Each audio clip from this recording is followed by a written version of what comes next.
सरहदों पर बहुत तनाव है क्या? कुछ पता तो करो चुनाव है क्या? देश के मौजूदा हालात पे ऐसा लगता है कि राहत इंदौरी की ये पंक्तियां बिल्कुल सटीक बैठती हैं। बैठकों का दौर तो इस तरीके से चला मानो लग रहा था कि कुछ बड़ा एक्शन होगा, लेकिन एक्शन हुआ है।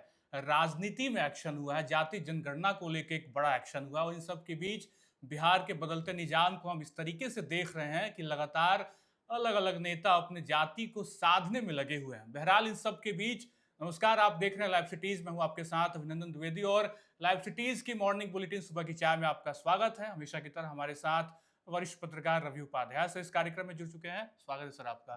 हम लोग लगातार देख रहे हैं कि जब से जातिगत जनगणना का जिक्र हुआ, जो एक बड़ा तबका है जाति का, वो तो खैर अब इस कयास में बैठा हुआ है कि हमारे पास कौन नेता आएगा। लेकिन इस सब के बीच हमने ये भी देखा कि ओवैसी बिहार पहुंच गए हैं। 2020 चुनाव भी याद आ रहा है और 25 के चुनाव में बड़ा एक्शन क्या होगा?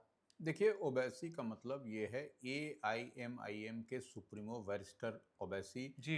का बिहार में दौरा शुरू हो गया है। हाँ। आज वह किशनगंज में रहेंगे। जी। तो किशनगंज कहने का मतलब है सीमांचल का वह पॉकेट हुँ। जहां पर मुस्लिम बाहुल्य की आबादी है। नंबर एक बात। जी। नंबर दो है कि वह उनका ओवैसी की जो पार्टी है एआईएमआईएम, हुँ। वह पूरे सीमांचल पर फोकस्ड है। सीमांचल में किशनगंज, अररिया, पूर्णिया, कटिहार और कटिहार। सुपौल जी। कई ये जिले आते हैं। और इसमें बीते जो 2020 का विधानसभा चुनाव हुआ था हुँ। उसमें एआईएमआईएम ने बेहतर स्ट्राइक किया था। 5 सीट सीमांचल के इलाके से वह लेकर के आई थी। जी। ग्रैंड सेकुलर अलायंस करके वह चुनाव लड़े थे, उसमें हुँ। बसपा के साथ में और राष्ट्रीय लोक समता पार्टी, उस समय उपेंद्र कुशवाहा की पार्टी, तमाम लोग मिल करके लड़े थे। और भी कई अन्य घटक दल थे उनके जी। साथ में। तो यह बेहतर स्ट्राइक हुआ था।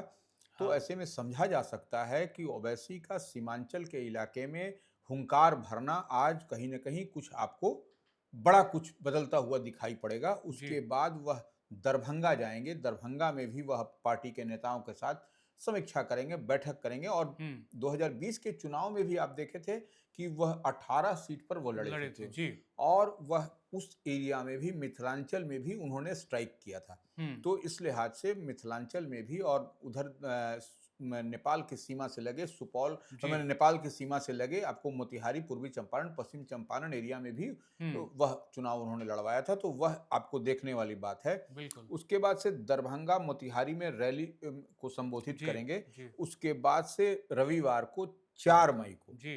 वह गोपालगंज गोपालगंज जाएँगे। में, बिल्कुल। तो गोपालगंज भी देखिए, गोपालगंज भी कहीं न कहीं आपको वहाँ पर भी जो आबादी हुँ। के हिसाब से, हुँ। जो समीकरण के हिसाब से जो गणित होता है जी। विधानसभा का, वह भी जो है सो वह भी माकूल बनाने के लिए हुँ।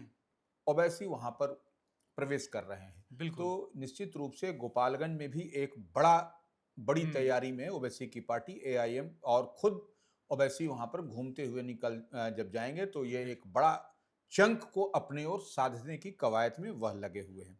जी। तो ये ओवैस एक बड़ी बात दिखाई पड़ेगी आपको। बिल्कुल।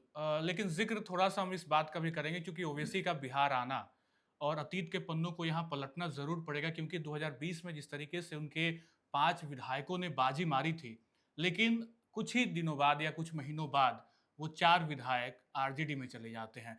तो एक बड़ा इशारा उनका बिहार आकर ये कहना भी है कि इस बार आरजेडी से सीधा टक्कर होगा, सीटों को लेकर भी बात कर रहे हैं कि इस बार तो और भी अधिक सीटों पे चुनाव लड़ेंगे। नहीं, देखिए, एक बात समझ लीजिए, सीमांचल का इलाका या हम जितनी किशनगंज, अररिया, पूर्णिया, कटिहार, सुपौल की जी। बात कर रहे हैं, उधर उस पॉकेट में आपको देखिएगा कि अल्पसंख्यकों की बड़ी आबादी है। हुँ। इसीलिए उनका पेनिट्रेशन भी उस इलाके में दिखाई पड़ दिखाई रहा है, पड़ेगा। उस जी। विधानसभा क्षेत्र में।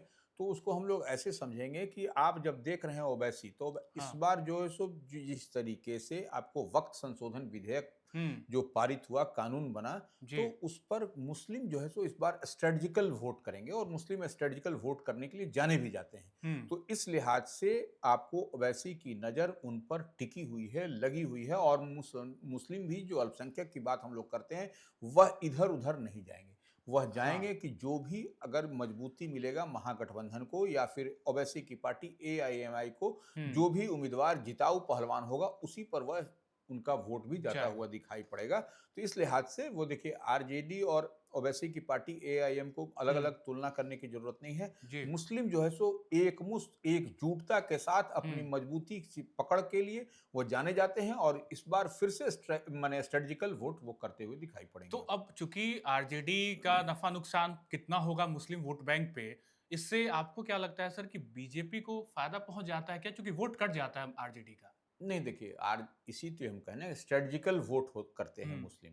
तो हम्म। वोट कटना नहीं कटना वो हम इसीलिए बात कर रहे हैं कि जी। ओवैसी की पार्टी को आप अलग करके आरजेडी से हम्म। देख रहे हैं। हम्म। लेकिन आप जब इन टोटलिटी में अगर आप देखिएगा हाँ। तो उसमें आपको समझ में आएगी कि नहीं, मुस्लिम जो है सो किधर अल्पसंख्यक किधर वोट किधर वोट करेंगे। करेगा? जो उसको शिकस्त दे सकेगा जी। रूलिंग पार्टी को, डबल इंजन की सरकार को, हम्म। उसी को वह स्ट्रेटजिकल वोट करेंगे। यही स्पष्ट बिल्कुल। रूप से दिखाई पड़ता तो है। ये दौरा कितना महत्वपूर्ण होगा, ये तो आने वाला वक्त बताएगा, या 2-3 दिनों में ही हमें ये पता चल जाएगा, पूरी रूपरेखा देखने को मिलेगी कि आखिर ओवैसी का बिहार आना और तमाम सीटों पे उनका पहुंचना कितना लाभकारी होगा। लेकिन इन सब के बीच तेजस्वी ने भी अब अपना एक रुख बदला है और वो एक्शन मोड में इस तरीके से दिख रहे हैं कि वो अलग अलग जिलों में लगातार अब भ्रमण करने लगे हैं। वो एक अलग रूप भी दिखा रहे हैं और तमाम उन लोगों से मिल रहे हैं जो पीड़ित परिवार हैं या जो किसी भी तरीके से घटनाओं में शामिल हो रहे हैं।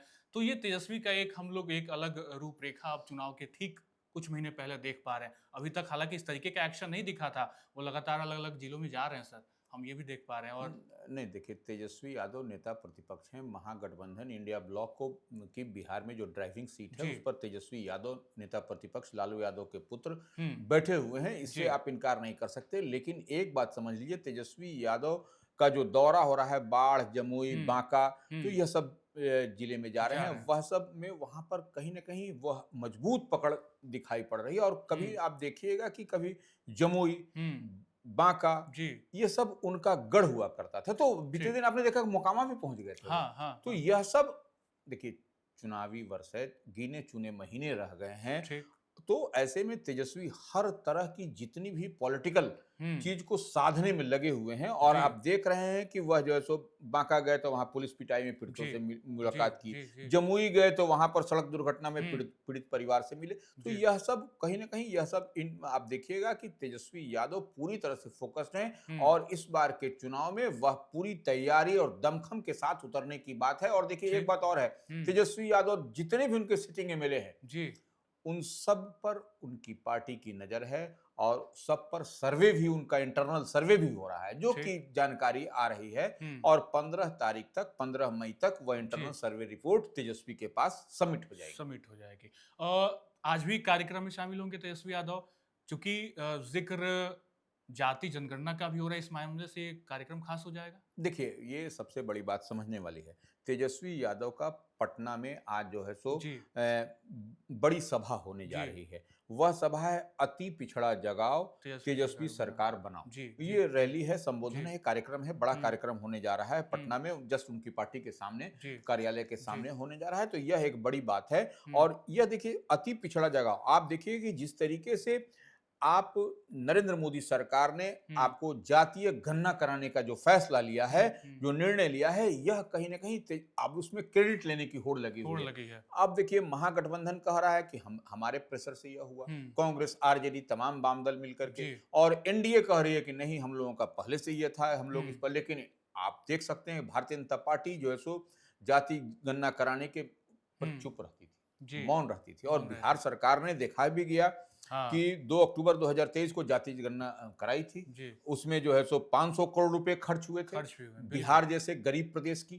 तो यह कहीं ना कहीं यह सब दिखाई पड़ रहा है। यह सब पॉलिटिकल भी आपको दिखाई पड़ रहा है। और हम्म। देखिए, एक बात और समझ लीजिए हम्म। कि नरेंद्र मोदी जो गवर्नमेंट है, नरेंद्र मोदी जो केंद्र में जी। सरकार है, उन्होंने ओबीसी को आरक्षण दिया। ठीक। उसके बाद से केंद्रीय मंत्रिमंडल में ओबीसी समाज को सबसे ज्यादा प्रतिनिधित्व देने का काम किया। ठीक। तो यह सब आपको, और सबसे बड़ी बात है हम्म। कि नीट में ओबीसी का को आरक्षण दिया। आरक्षण है, तो बिल्कुल। यह सब कई सारी चीजें काम कर, यही अब हम्म। देखिए होड़ लेने की बात है। इसीलिए हम कह रहे हैं कि अब इसमें कौन सा और मात का खेल शुरू हो गया शुरू है। हो जाएगा। ज़िक्र हम लोग तेजस्वी यादव का कर रहे हैं, अलग-अलग जिलों में तो पहुँच ही रहे हैं और कल बैठक भी होगी, बड़ी बैठक है, चूँकि बीते दिनों भी बैठक हम लोगों ने देखा था पार्टी का और तमाम कोऑर्डिनेशन कमेटी बनी, अध्यक्ष भी बने।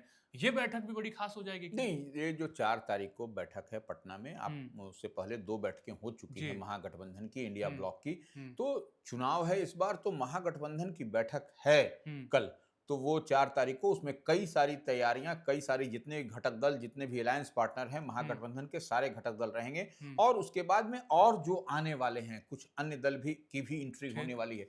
तो कुछ न कुछ उसमें स्ट्रेटेजिकल तैयारी आपको दिखाई पड़ेगी। हो सकता है कि सीटों को लेकर के जो इधर-उधर ऊहापोह की हुँ, स्थिति है, हुँ। वह भी उसमें आपको सॉर्ट आउट होता हुआ दिखाई पड़ेगा। पशुपति पारस वाला एंगल कुछ दिखेगा क्या आपको लग रहा है नहीं, अंदेशा नहीं, है कुछ? पशुपति पारस हैं। देखिए, उसमें जेएमएम, झारखंड मुक्ति मोर्चा जी, की बात हो रही है। जी। समाजवादी पार्टी के बारे में कहा जा रहा है कि वह नैतिक समर्थन करेगी हुँ, महागठबंधन को, इंडिया। तो ये ऐसा बहुत सारा खेल होना बाकी है अभी, बाकी उस है। पर भी तैयारी होती हुई दिखाई पड़ रही है। बिल्कुल, बड़ा खेल होना बाकी है, लेकिन इन सब के बीच एक खेल मुकेश सहनी भी खेल रहे हैं। एक पासा उन्होंने भी रखा है सामने कि अगर आप टिकट लेने की होड़ में हैं, तो थोड़ा-सा धैर्यता बना के रखिए, टिकट किस्मत वालों को ही मिलेगा। मुकेश सहनी बीते दिनों मुज़फ्फरपुर में थे और तमाम तरीके के ऐलान भी कर रहे हैं, साथ-साथ नरेंद्र मोदी सरकार को भी कहीं न कहीं आँख दिखाने की बात है। नहीं, देखिए, मुकेश सहनी सन ऑफ मल्लाह निश्चित रूप जी। से विकासशील इंसान पार्टी जो उनकी वीआईपी है, हुँ, वह महागठबंधन इंडिया ब्लॉक में है जी। और मजबूती के साथ है। हालांकि 2020 के विधानसभा चुनाव में हुँ, वह एनडीए फोल्ड से एनडीए लड़े के थे, साथ। जी। लेकिन 2024 के लोकसभा चुनाव में वह महागठबंधन के फोल्ड से लड़े थे। हुँ, तो ये सबसे देखने वाली बात है और निश्चित रूप से वह जो बात कही जा रही है, सन ऑफ मल्लाह मुकेश सहनी ठीक। कहा जाता है नाम, तो निश्चित रूप से वह महागठबंधन इंडिया ब्लॉक में है जी, और मजबूती के लिए ही कह रहे हैं कि इस बार नरेंद्र मोदी के रथ को तेजस्वी और हम मिलकर के रोकेंगे। रोकेंगे। तो यह सब तैयारी में है। निश्चित रूप जी, से वो सीट मांगने वाले तो हर चुनावी समय है, जी। तो जो भी जिधर उधर जाएगा वह सीट के लिए ही जाएगा। बिल्कुल, तो ये चुनावी समर की बात थी लेकिन एक बड़ा कह सकते हैं कि अपील है और कहीं न कहीं छात्रों से एक बड़ी सूचना पहुँचाने की कोशिश है ईओयू की, चूँकि अगले दिन नीट का एग्ज़ाम है और हमने देखा कि नीट फर्जीवाड़े को लेकर तमाम 1 साल से जो चीज़ें चल रही थी, अंततः संजीव मुखिया को गिरफ्तार किया गया।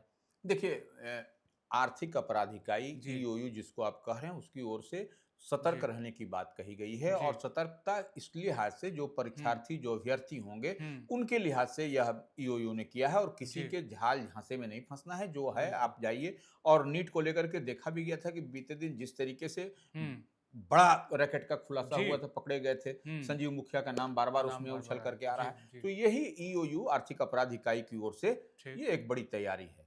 ये और सब सतर्कता की बात कही गई है। लेकिन बिल्कुल। एक बात और है, जी, अब आप देखने वाली बात होगी कि चुनाव का वर्ष है, हम लोग जी, बार-बार कह रहे हैं, गिने-चुने दिन हैं, हुँ, तो आप चलिएगा, देखिएगा कि आपको बड़हरा विधानसभा जी, क्षेत्र है, जी, वहाँ पर इस बार क्या समीकरण, क्या बनता है, क्या हुँ, बिगड़ता है, वहाँ से अब देखिए पूर्व एमएलसी हैं, जी, आपको वो जो रणविजय सिंह, हुँ, वह एक बड़ी तैयारी में लगे हुए हैं और गाँव-गाँव, पंचायत-पंचायत, टोला-टोला घूम रहे हैं घूम और रहे हैं। अपने मतदाताओं को, वोटरों को रिझाने के लिए जी, सब कुछ कर रहे हैं। और वही नहीं, देखिए, स्वास्थ्य शिविर भी लगाया।